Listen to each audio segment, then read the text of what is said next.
오늘도 복된 주일 아침 특별히 가정의 달을 맞이하고 어버이 주일과 어린이 주일로 예배를 드리게 됩니다.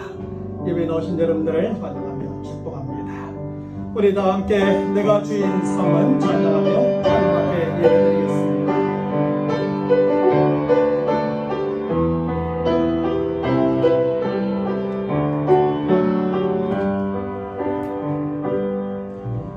주인 삼은 모든 건 내려놓고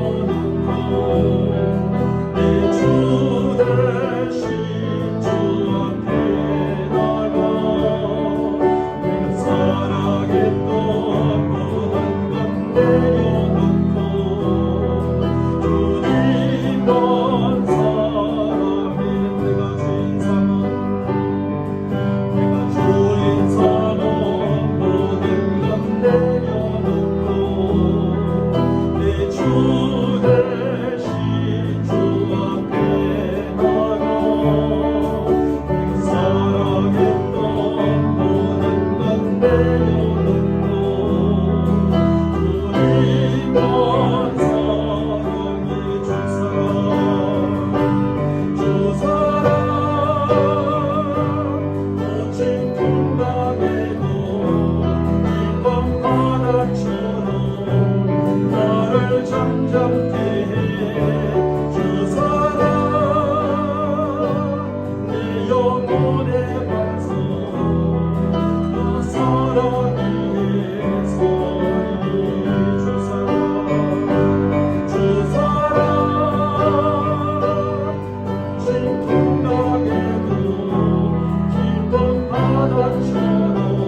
하나님 아버지, 거친 세상 속에 수많은 어려움과 힘듦, 그런 삶을 우리가 살아가고 있습니다.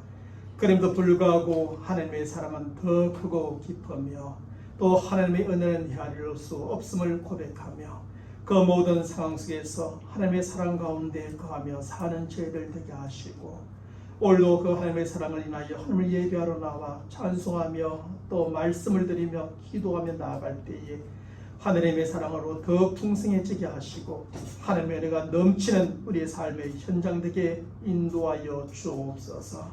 우리 주 예수 그리스도의 이름으로 기원하옵나이다. 아멘.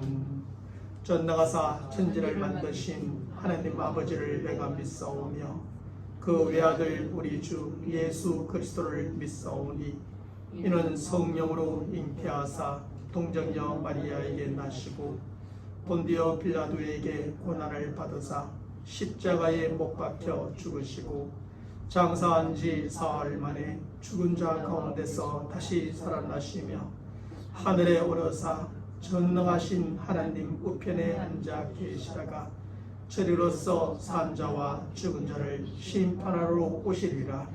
성령을 믿사오며 거룩한 공예와 성도가 서로 교통하는 것과 죄를 사하여 주시는 것과 몸이 다시 사는 것과 영원히 사는 것을 믿사옵나이다. 아멘. 우리 다 함께 생명의 찬양 150장 왕이신 나의 하나님을 찬양합니다.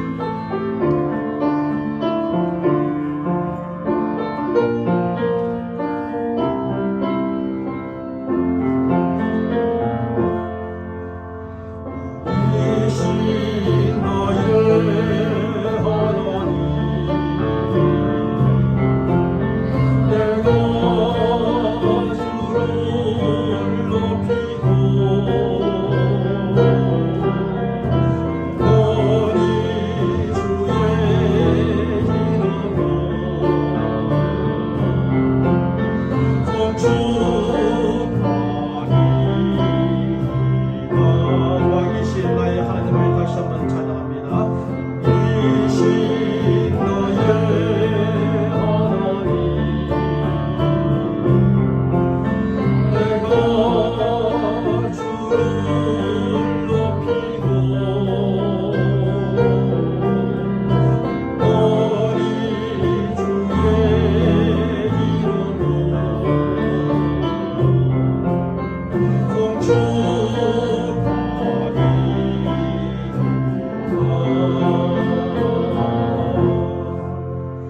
계속해서 우리 찬송가 540장 주의 음성을 내가 듣니 찬양합니다. 찬송가 540장입니다.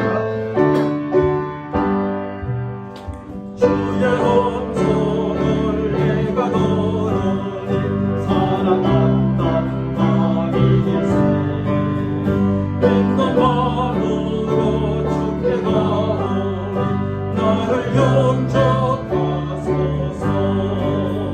내가 매일 십자가 앞에 거듭나니 가오니 그새 주의 홀린 노란길에서 나를 찾게 하소서. 주여 넓으신 너를 인도사 나를 받아주시니 나의 부모도 주의 뜻같이 되게 하여 주소서. 내가 매일 십자가 앞에 더 가까이 가오니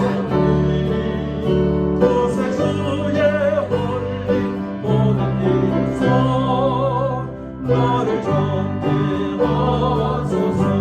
우리 헌금드리며 찬양합니다. 바로 나갈 때에 어찌하니 기쁠까. 주의 얼굴을 항상 배우니 더욱 진건합니다.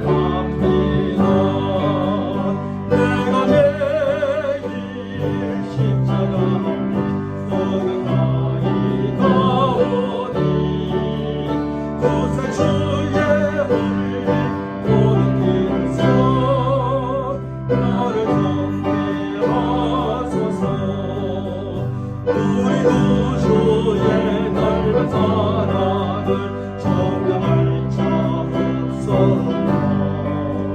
주가 주시는 참된 기쁨도 헤아릴 수 없구나. 내가 매일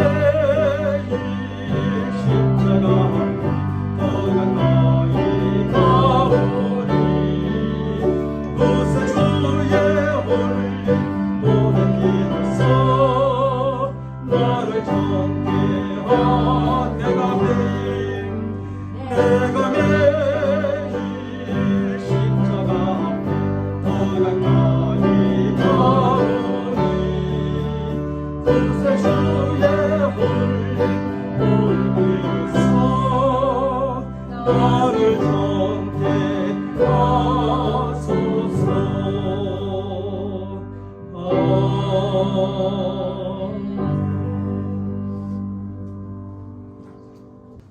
오늘 우리가 함께 생각해 보자 하는 말씀은 에베소서 5장 말씀이 되겠습니다. 에베소서 5장 22절에서 33절까지 말씀인데요. 제가 여러분들에게 봉독해 드리겠습니다.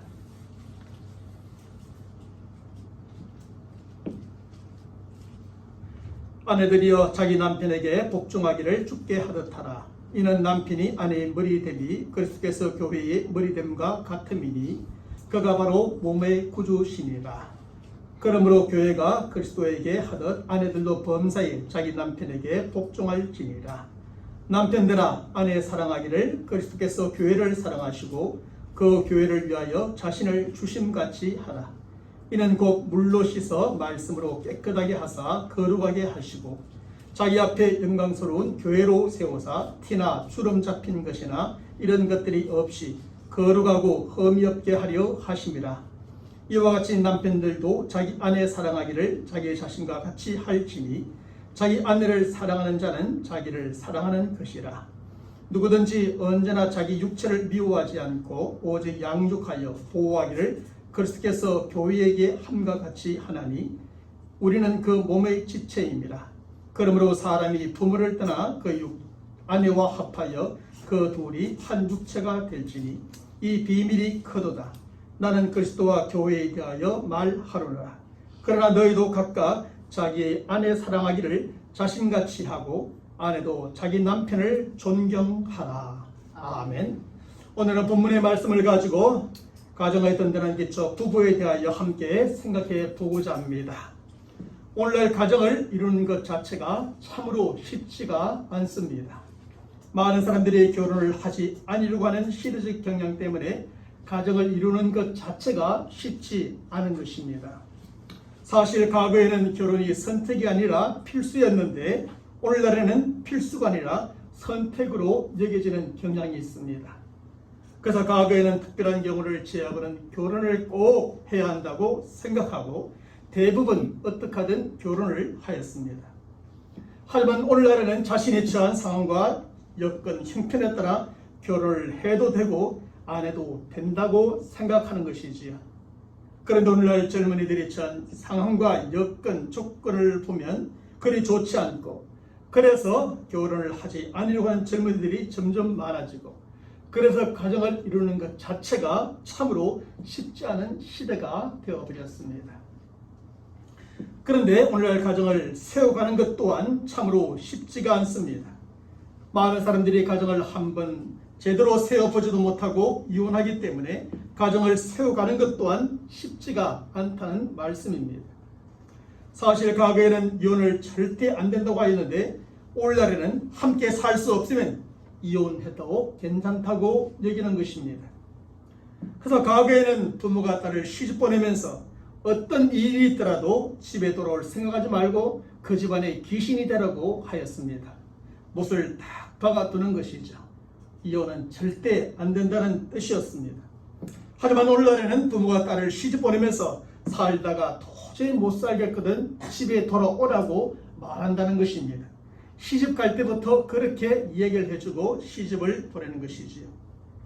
그런데 오늘날 결혼한 사람들이 이혼하는 이유를 들어보면 못 살겠다고 하는 이유가 왜 그리 많은지, 그러다 보니 이혼이 점점 늘어나고 그래서 가정을 세워가는 것 또한 참으로 쉽지가 않습니다. 가정을 이루는 것 자체가 힘들고 이룬 가정조차 온전하게 든든하게 행복하게 세워가는 것 또한 쉽지가 않다는 말씀입니다. 그럼에도 불구하고 하나님을 믿고 섬기는 우리 성도들이 분명히 알고 순종해야 될 것이 있습니다.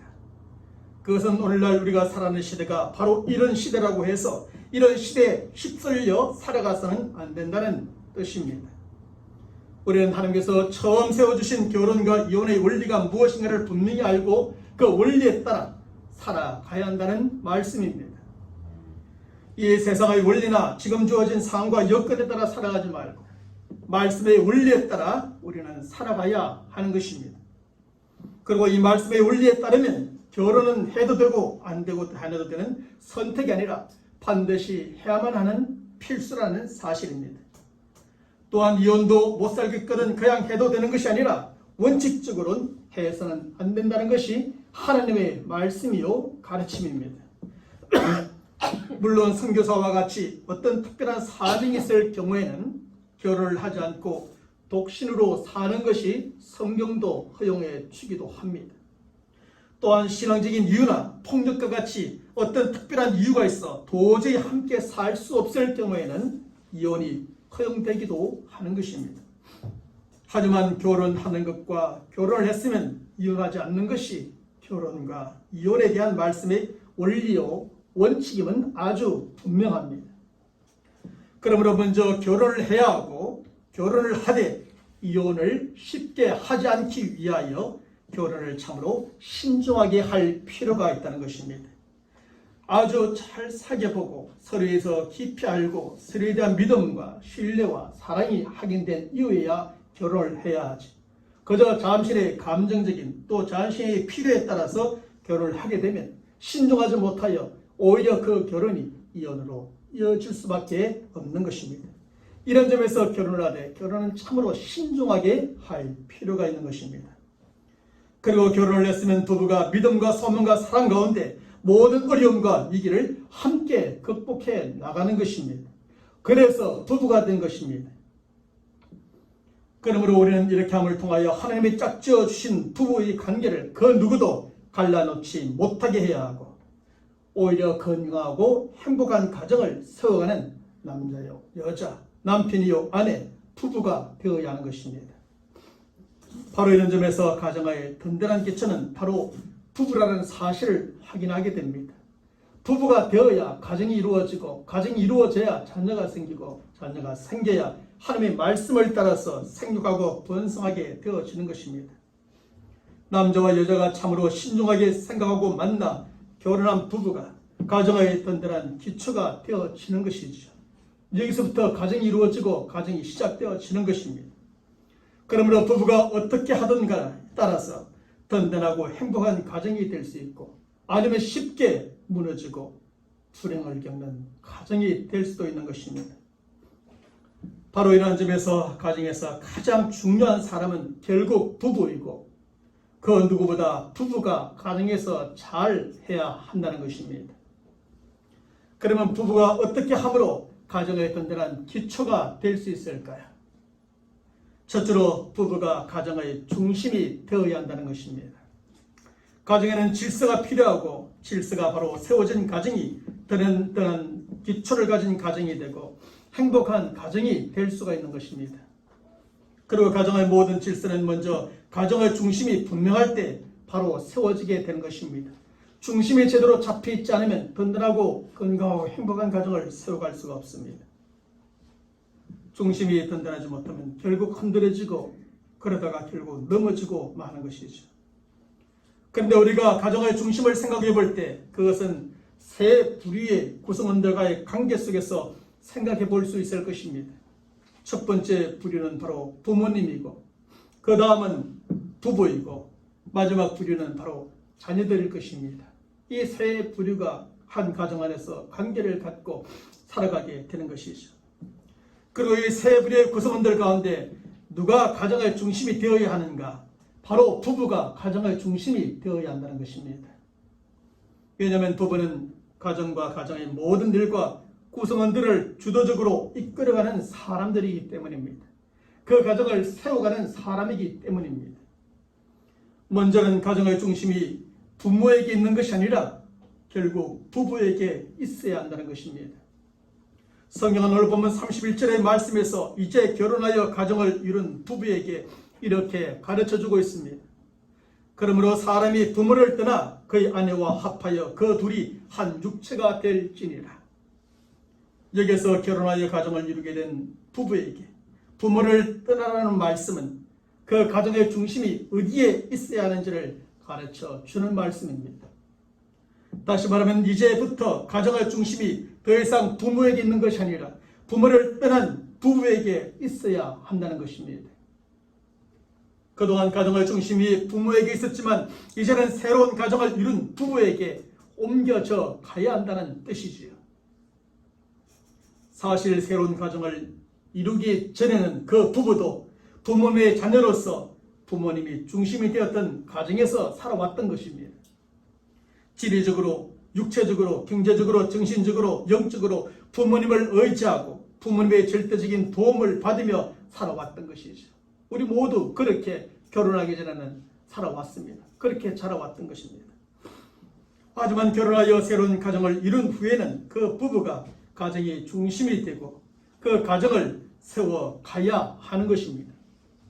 지리적으로나 육체적으로, 경제적으로, 정신적으로, 그리고 영적으로 더 이상 부부가 중심이 되어 든든하고 행복한 가정을 세워가야지 부모님을 의지하고 또 부모님의 도움만 받고 살아서는 안 된다는 겁니다. 물론 그렇다고 그동안 키워주시고 돌봐주신 부모님의 은혜를 다 잊어버리고 부모님의 따스한 정을 다 끊어버리고 살라는 뜻은 결코 아니지요. 부모님의 말씀을 아주 무시하고 내 마음대로 내 생각대로만 살라는 뜻도 결코 아닌 것입니다. 우리는 에베소서 6장 1절과 2절의 말씀에서 성경이 가르쳐 주는 대로 부모님의 말씀에 순종해야 하고 부모님을 항상 공경해야 합니다. 결혼 이전에는 부부가 각자의 부모님께 순종하고 그 부모님을 공경했다면 결혼 후에는 부부가 함께 양가의 부모님께 순종하고 그 부모님을 공경해야 하는 것입니다. 결혼 이후에는 부부가 함께 양가의 부모님을 돌보고 공경함으로써 함께 자녀의 도리를 다 해야 하는 것이죠. 그럼에도 불구하고 계속하여 부모님을 의지하고 부모님의 도움을 구하고 가정의 중심을 여전히 부모님께 두고 살아서는 안 되는 것입니다. 시시콜콜 부모님께 모든 것을 묻고 부모님과 다 의논하고 가정의 중심을 그렇게 함으로 부모님께 맡기고 살아서는 안 된다는 겁니다. 사랑하는 여러분, 결혼을 하여 새로운 가정을 이룬 부부는 부모님을 떠남으로 그 가정의 중심을 이제 부부 자신들에게로 가져와야 합니다. 그래서 계속하여 부모님을 의지하거나 부모님께 도움을 구하지 말고 부모님께 모든 것을 묻고 의논할 필요까지는 없습니다. 물론 어떤 특별한 경우에는 부부도 부모님을 의지하고 부모님께 도움을 구할 수 있으며 또한 부모님께 조언을 구하고 참고할 수도 있을 것입니다. 하지만 새로운 가정의 부부는 그 가정의 중심으로 서로가 서로를 의지하고 서로에게 도움을 구하며 살아가야 합니다. 또한 부부가 가정과 그 외의 모든 일에 대하여 서로에게 묻고 서로 의논하여 최종적인 결정을 부부가 함께 내리고 행하는 겁니다. 이렇게 함으로 부부가 가정의 중심이 되고 부부가 가정의 든든한 기초가 되며 결국 부부가 든든하고 행복한 가정을 세워가야 합니다. 다음은 가정의 중심이 자녀들에게 있는 것이 아니라 역시 부부에게 있어야 한다는 겁니다. 사실 남자와 여자가 만나 결혼을 하여 가정을 이루게 되면 안정된 가정생활을 시작하게 되는 것입니다. 그런데 이렇게 안정된 가정생활 가운데 엄청나게 큰 변화를 가져오는 것이 있는데 그것이 바로 아이가 태어난 것이죠. 부부간의 사랑의 결실이요 하나님께서 그 가정의 선물이며 기업으로 주신 아이가 태어나면 그 가정에 부부에게 엄청난 변화가 찾아오게 되는 것입니다. 그 아이가 태어나면 그 아이는 남편과 아내에게 너무나 예쁘고 귀엽고 사랑스러우며 이 세상에서 가장 소중한 존재가 되어집니다. 그래서 남편은 아들 바보, 딸 바보가 되고 아내는 그 아이를 잘 키우고 돌보느라고 정신없이 바쁘게 지내게 됩니다. 그러다 보면 어릴 때부터인가 가정의 중심까지 바뀌어서 가정의 거의 모든 것들이 아이를 중심으로 이루어지고 돌아가게 됩니다.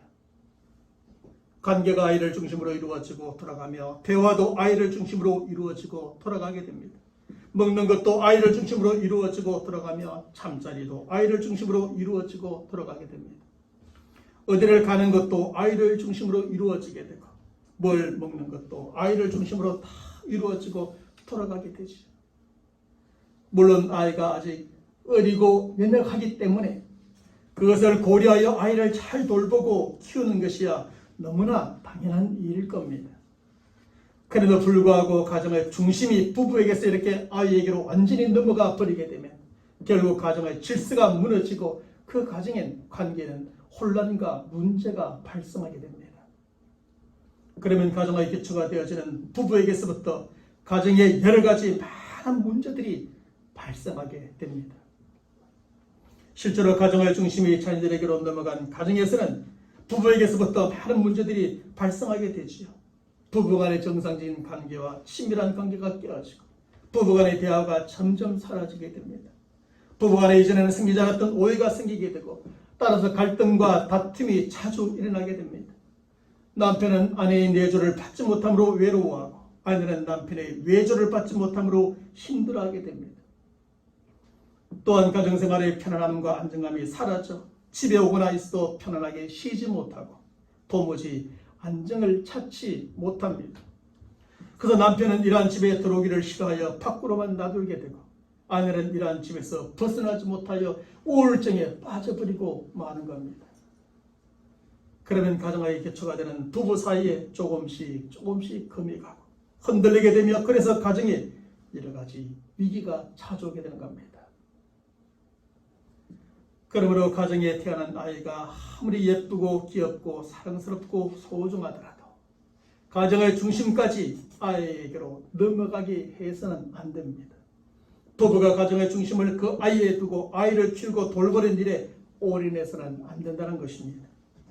결국 부부가 행복해야, 부부가 건강해야, 부부가 안정이 되고 즐거워야 아이를 키우는 것도 그렇게 되어질 수가 있는 것입니다. 모든 것을 아이에게로 넘기고 그곳에 올인하게 되면 아이를 키우고 돌보는 일에 올인하다가 결국 가정의 중심이 무너지고, 가정의 중심이 무너지면 가정의 기초인 부부의 관계가 깨어지고, 부부의 관계가 깨어지면 가정이 무너지고 마는 겁니다. 오늘날 노예로 아이가 태어나서 그렇게 기쁘고 반갑고 즐거운데 또 그것 때문에 다 큰 문제에 봉착하는 가정 부부들이 많습니다. 그러면 그렇게 아이를 키우고 돌보는 일에 올인하였던 부부의 모든 수고가 노력이 허사가 되어버리고 마는 것이죠. 그러므로 아이가 아무리 예쁘고 귀엽고 사랑스럽고 소중하다고 그 아이를 가정의 중심으로 삼고 가정의 모든 일이 이루어지고 움직여지게 해서는 안 되는 겁니다. 아이가 태어나도 남편에게는 아내, 아내에게는 남편이 서로가 서로를 생각하고 서로를 위하고 서로를 사랑함이 더 커지고 더 풍성해져서 그 가운데서 나오는 힘과 능력으로 모든 자양분으로 아이를 키워가야 하는 것이죠. 아이가 있든 없든 가정의 중심은 여전히 부부에게 있어야 하고 부부가 가정의 중심이 되어 가정의 모든 일이 이루어지고 움직여져야 합니다. 부부가 가정의 중심이 되어 서로 의지하고 의논하며 협력함으로 가정을 든든하고 행복한 가정으로 계속 세워가야 하지요. 그러면 가정의 중심이 된 부부가 먼저 그 가정 안에서 행복하고 편안하고 만족하며 아이도 잘 키우고 돌보는 부모가 될 수가 있습니다. 그리고 이러한 부모와 가정에서 태어나 자라는 자녀들도 든든함과 행복과 편안함과 만족 가운데 잘 자라나게 될 줄로 믿습니다. 부모가 불행하면 결국 그 부모에게서 자라는 그 가정에 자라는 아이도 불행할 수밖에 없다는 뜻입니다. 아이를 키우는 부모가 행복해야 합니다. 편안해야 합니다. 만족이 있어야 합니다. 그러면 그것이 결국 자녀에게로 가게 되는 것입니다. 크게 둘째로 부부는 부부의 책임을 다 해야 한다는 것입니다. 부부가 가정의 중심이니만큼 부부가 각각 어떻게 하는가에 따라서 가정이 든든해질 수도 있고 그렇지 않을 수도 있겠지요. 가정의 질서와 무질서의 가정의 행복과 불행 그리고 가정의 세워짐과 무너짐이 결국 부부가 어떻게 하는가에 따라서 달라진다는 겁니다. 그래서 성경은 오늘 본문 22절로부터 30절의 말씀에서 부부가 서로에게 각각 어떻게 해야 되는가에 대해서 딱딱 구분해서 그리고 그 이유까지 잘 설명해 줍니다. 그것은 부부가 서로에게 지켜야 할 가장 기본적인 도리로서 서로에 대한 책임이 있다는 것입니다. 그리고 부부가 서로에 대한 책임을 잘 감당할 때 든든하고 행복한 가정을 세워가고 그 안에서 그 행복을 누리며 살아가는 부부가 된다는 것입니다. 사실 이 세상의 모든 것에는 권리만 있고 책임만 있는 것이 아니라 권리와 함께 책임이 따르게 되어 있습니다. 그리고 권리라는 것은 마땅히 누려야 할 것이고 책임이라는 것은 반드시 감당해야만 하는 것입니다. 권리와 책임이 함께할 때 또 책임을 잘 감당할 때 권리가 누려질 수 있게 되는 것입니다. 그런데 이것은 부부간에도 마찬가지입니다. 사실 부부간에도 남편은 남편으로서의 책임과 권리가 있고 아내는 아내로서의 책임과 권리가 있는 겁니다.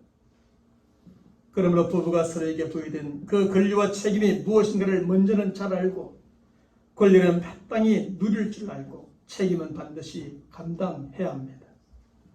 이렇게 할 때 부부간에 그 어떤 갈등이나 다툼도 없이 함께 든든하고 행복한 가정을 세워가고 그 안에서 행복을 누릴 수 있게 되는 것이죠. 그러면 남자, 여자, 남편과 아내로서 부부가 각각 잘 감당해야 될 책임이 무엇일까요? 사람이란 권리는 말하지 않아도 알아서 잘 찾아서 누리는데 책임은 말해주지 않으면 싹 잊어버리고 감당을 하지 않더라고요. 그래서 책임만 무엇인가를 잘 알면 될 것 같습니다. 먼저는 아내의 책임으로서 남편에게 복종하라는 것이 성경의 가르침입니다. 성경을 본문 22절의 말씀에서 아내들이여 자기 남편에게 복종하기를 주께 하듯 하라고 가르쳐주고 있습니다.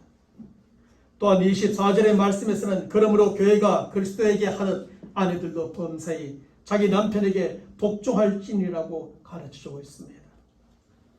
다시 말하면 아내들이 저들의 주가 되시는 예수님께 복종하듯이 자기 남편에게도 이렇게 복종해야 한다는 것입니다. 교회가 그리스도에게 복종하듯이 아내들도 모든 일에 자기 남편에게 이렇게 복종해야 한다는 것입니다. 이렇게 할 때 아내들은 남편과 함께 든든하고 행복한 가정을 세워갈 수 있고 그 안에서 함께 행복을 누릴 수 있게 된다는 것입니다. 그런데 여기서의 복종은 세상적인 의미에서의 복종이 아닙니다. 복종하면 많은 사람들에게, 특별히 여성들에게는 아주 부정적인 용어로 다가옵니다. 그러나 여기서의 복종은 신하가 강력한 힘을 가진 왕이 두려워서 복종하는 것처럼 힘을 가진 사람에 대한 두려움 때문에 억지로 복종하는 그런 복종이 아닙니다. 그런 낮은 사람이 높은 사람에게 복종하는 것처럼 낮은 사람이기 때문에 할 수 없이 복종하는 그런 복종의 의미도 결코 아닙니다. 성경에서 아내들이 자기 남편에게 복종하라는 것은 힘을 가진 남편에게 대한 두려움 때문에 복종하라는 뜻이 아니라는 겁니다. 아내들이 자기 남편에게 복종하는 것은 남편은 높고 아내는 낮기 때문에 복종하라는 그런 뜻도 결코 아닙니다. 사실 아내들에게 남편은 결코 두려움의 대상이 아니요 남편과 아내는 하나님 앞에서 모두 동등한 위치를 가지고 있습니다. 그러므로 아내들이 남편에게 복종하라는 것은 남편이 두렵기 때문도 남편이 위치가 더 높기 때문도 아닙니다. 성경은 오늘 본문 23절의 말씀에서 아내들이 남편에게 복종해야 되는 이유에 대하여 이렇게 설명해 주고 있습니다. 이는 남편이 아내의 머리됨이 그리스도께서 교회의 머리됨과 같음이니 그가 바로 몸의 구주니라. 다시 말하면 그리스도께서 교회의 머리됨과 같이 하나님께서는 아내의 머리요 가정의 머리로서 남편을 세워주셨다는 것입니다. 따라서 새롭게 세워진 가정의 중심은 부부요. 그 부부에게 있어서의 머리는 바로 남편임을 분명하게 밝혀줍니다. 결국 하나님께서는 그리스도를 교회의 머리로 삼아 교회의 질서를 세우셨던 것처럼 남편을 가정의 머리로 삼아 가정의 질서를 세우신 것입니다. 그러므로 아내들이 남편에게 복종하는 것은 남편이 힘이 세기 때문이 아니고 남편이 더 높은 지위를 갖고 있기 때문도 아닙니다. 그것은 하나님께서 남편을 가정의 머리요 아내의 머리로 세우신 가정의 질서에 따라 먼저 남편에게 복종하라고 말씀하고 계십니다.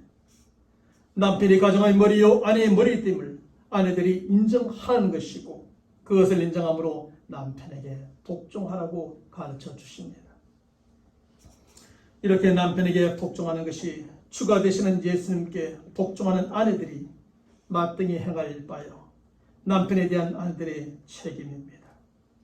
그리고 이렇게 할 때 아내들은 사랑하는 남편과 함께 든든하고 행복한 가정을 세워갈 수 있고 그 가정 안에서 함께 행복을 누리며 살아갈 수 있게 되는 겁니다. 다음으로 남편의 책임은 아내를 사랑하라는 것입니다. 아내에게는 남편에게 복종하라 말씀하시고 남편에게는 아내를 사랑하라고 말합니다. 성경을 보면 25절의 말씀에서 남편들아 아내 사랑하기를 그리스도께서 교회를 사랑하시고 그 교회를 위하여 자신을 주심같이 하라고 말합니다. 또한 28절의 말씀에서는 이와 같이 남편들도 자기 아내 사랑하기를 자기 자신과 같이 할지니 자기 아내를 사랑하는 자는 자기를 사랑하는 것이라고 가르쳐 줍니다. 다시 말하면 남편들은 그리스도께서 교회를 사랑하신 것 같이 자기 아내를 그렇게 사랑하라는 것입니다. 그리고 남편들은 자기 자신을 사랑하는 것 같이 자기 아내를 그렇게 사랑하라는 것입니다. 이렇게 할 때 남편들은 아내와 함께 든든하고 행복한 가정을 세워가는 남편이 되고 그 안에서 함께 행복을 누리는 부부가 됩니다. 그러면서 성경은 남편들이 자기 아내를 사랑하되 어느 정도까지 사랑해야 하는지를 잘 밝혀줍니다. 남편들이 자기 아내를 어느 정도까지 사랑해야 할까요? 그것은 그리스도께서 교회를 사랑하시되 자기 자신을 내어주신 것 같이 남편들도 아내를 그렇게 사랑하는 겁니다. 사실 그리스도께서는 하늘의 영광을 모두 버리시고 자신의 전 인생과 몸과 목숨까지 주시면서 교회와 성도들을 사랑하셨습니다. 이와 같이 남편들은 자신의 영광보다 아내를 사랑하고 자신의 전 인생과 목숨과 그리고 몸을 주기까지 아내를 사랑해야 한다고 가르쳐줍니다. 그런 남편들이 자기 몸을 사랑하되 그렇게 아끼고 소중히 여기는 것 같이 아내를 그렇게 사랑하라는 겁니다. 사실 오늘날 남자들도 자기 몸을 얼마나 아끼고 소중히 여기며 그것을 위해서 얼마나 많은 투자를 하는지 모릅니다. 이와 같이 남편들은 아내를 아끼고 소중히 여기며 아내를 위해서 많은 것을 투자해야 함을 가르쳐 줍니다. 사랑하는 성도 여러분, 남편들이 아내를 이렇게 사랑하는 것은 든든하고 행복한 가정을 세워가는 데 있어서 너무나 중요한 것입니다. 왜냐하면 사랑하는 아내가 없으면 든든하고 행복한 가정 자체가 이루어질 수 없고 그리고 세워져 갈 수도 없기 때문입니다. 아내가 없는 가정이란 상상할 수도 없고 아내가 없는 가정이란 이루어질 수 없지요. 사실 결혼을 하기 전에는 남자들이 여자에게 사랑한다는 고백을 그렇게 잘하고 실제로 그렇게 사랑하기도 합니다. 서로 만나 교제를 하고 약혼을 하며 결혼할 때까지는 남자들이 여자의 가방도 줄여주고 무한정 이해해주고 기다려주고 화가 나도 잘 참습니다. 하지만 결혼을 한 후에는 남편들의 아내에 대한 사랑이 조금씩 식어지고 자꾸 변해가고 결국엔 다 잊어버리고 맙니다. 그러다가 어느 때인가 아내가 자신의 곁을 훌쩍 떠나게 되었을 때야 아쉬워하고 후회하며 또 눈물 흘려보지만 그때는 이미 때가 늦어 버린 것입니다. 물론 아내도 마찬가지죠. 그러므로 남편들은 때가 너무 늦어 아쉬워하고 후회하고 눈물 흘리는 때가 오기 전에 성경이 가르쳐주는 대로 아내를 사랑해야 합니다. 아내를 사랑하되 그리스도께서 교회를 사랑하시고 자신을 주신 것 같이 그렇게 사랑해야 합니다. 아내를 사랑하되 자기 몸을 사랑하고 아끼고 소중히 여기듯이 그렇게 아내를 사랑하고 아끼고 소중히 여겨야 합니다. 이것은 모든 그리스도인 남자들, 남편이들, 사람들이 하나님의 말씀에 따라 순종하며 지켜야 될 것입니다. 이렇게 아내를 사랑하는 것이 그리스도를 믿는 남편들이 바탕 행할 바야 아내에 대한 남편들의 책임이야. 결국 그것은 자기 자신을 위한 것이 되어집니다. 아내를 사랑하는 것은 곧 나를 사랑하는 것이 되어집니다. 그 결과가 나에게 돌아올 뿐 아니라 부부는 한 몸이기 때문에 그렇습니다. 그리고 이렇게 할 때 남편들은 사랑하는 아내와 함께 든든하고 행복한 가정을 세워가는 가정의 머리가 될 수 있는 것이고 그 가정에 주는 행복을 자기 자신뿐 아니라 아내와 자녀들과 함께 나누며 누릴 수 있게 되는 것입니다. 우리는 이런 말씀을 들을 때 생각해 봅니다. 복종하는 것이 더한 것인가 사랑하는 것이 더한 것인가. 그러면서 왜 우리는 복종해야 돼? 여자들은 말하고 왜 우리는 내 목숨을 다해서 아내를 사랑해야 돼? 라고 말하는데 결국 그 모든 것은 하나입니다. 부부는 하나이고 한 몸이고 사랑하는 것은 결국 아내를 사랑할 뿐 아니라 나를 사랑하는 것이고 복종하는 것은 남편을 존중히 여기는 것뿐 아니라 나 자신을 존중히 여기는 것이 되어지는 겁니다. 그리고 그 결과는 든든하고 행복한 가정이요.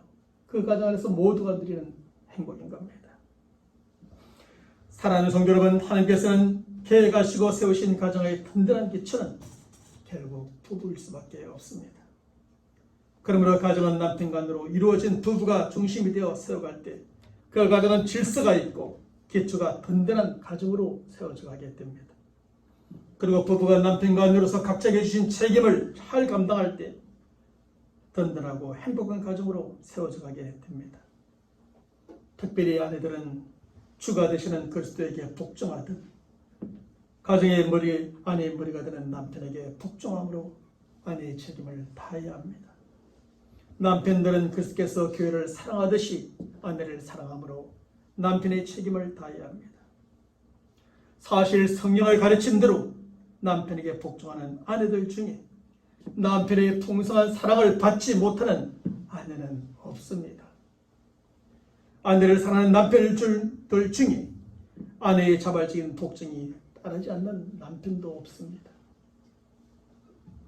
아내가 남편의 말을 존중하며 따르면 남편은 아내를 더 사랑하게 될 것이고, 남편이 아내를 정말 사랑하면 아내는 더욱더 자발적으로 남편의 말에 복종하며 남편을 존중하게 되는 겁니다.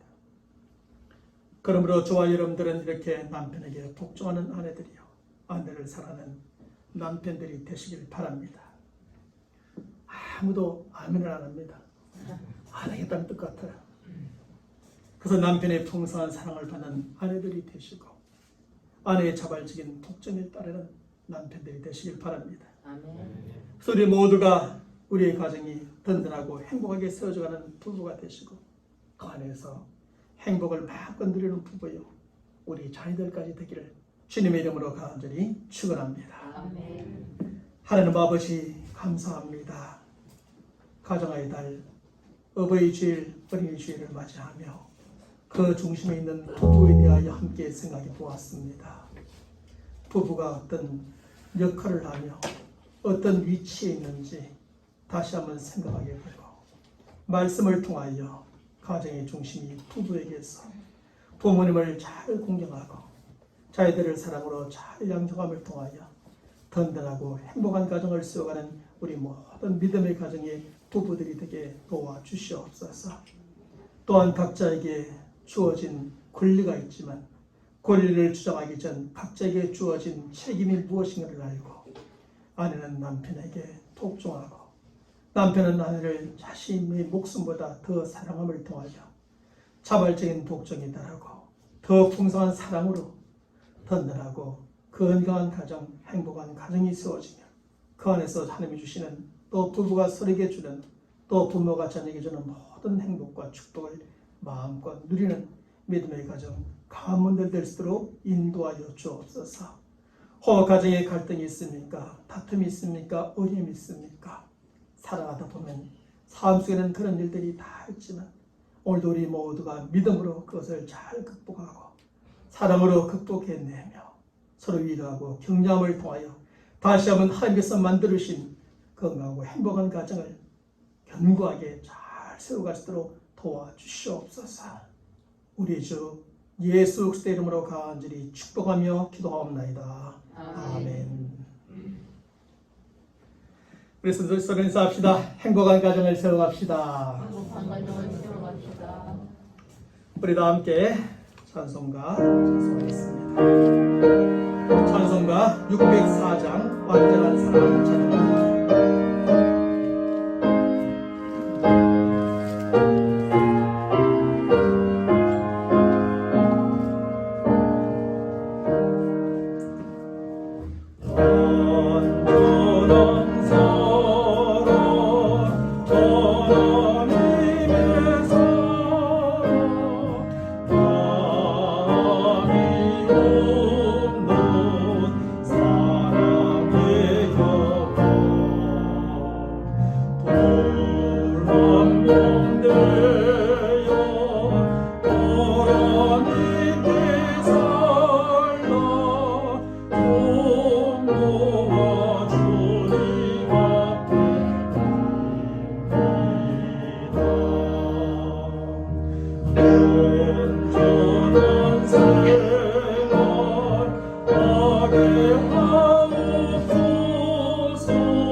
주님만 오직